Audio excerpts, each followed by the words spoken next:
to the Galatians.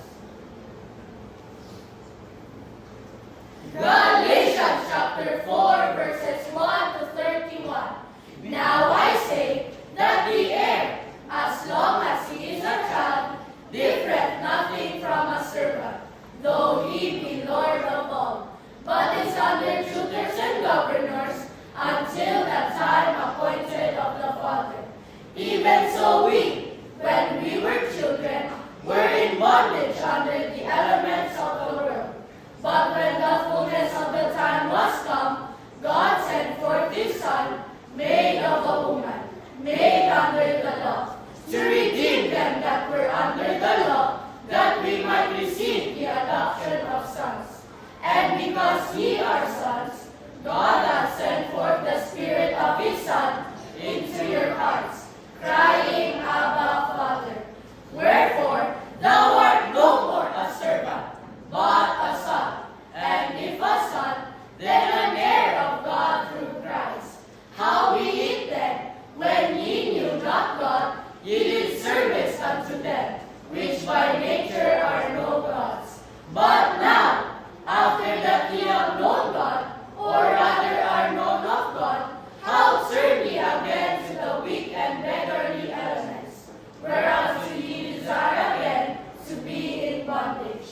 Ye observe days, and months, and times, and years. I am afraid of you, lest I have bestowed upon you labor in vain. Brethren, I beseech you, be as I am, for I am as ye are. Ye have not injured me at all. Ye know how through infirmity of the flesh I preached the gospel unto you at the first. And my temptation, which was in my flesh, ye despised not, nor rejected, but received me as an angel of God, even as Christ Jesus. Where is then the blessedness ye speak of? For I bear you record, that, if it had been possible, ye would have plucked out your own eyes, and have given them to me. Am I therefore become your enemy, because I tell you the truth? They zealously affect you, but not well. Ye, they would exclude you, that ye might affect them.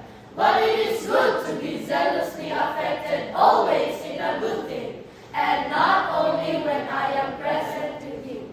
My little children, of whom I travail in birth again, until Christ be formed in you. I desire to be present with you now, and to change my voice, for I stand in doubt of you. Tell me, ye that desire to be under the law, do ye not hear the law? For it is written, that Abraham had two sons, the one by a bondmaid, the other by a free woman. But he who was of the bondwoman was born after the flesh, but he of the free woman was by promise. Which things are an allegory, for these are the two covenants, the one from the Mount Sinai, which gendereth to bondage, which is Hagar.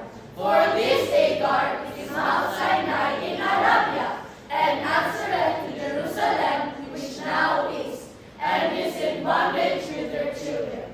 But Jerusalem, which is above, is free, which is the mother of us all. For it is written, Rejoice, thou barren that bearest not, break forth and cry, thou that travailest not, for the desolate hath many more children than she which has an husband. Now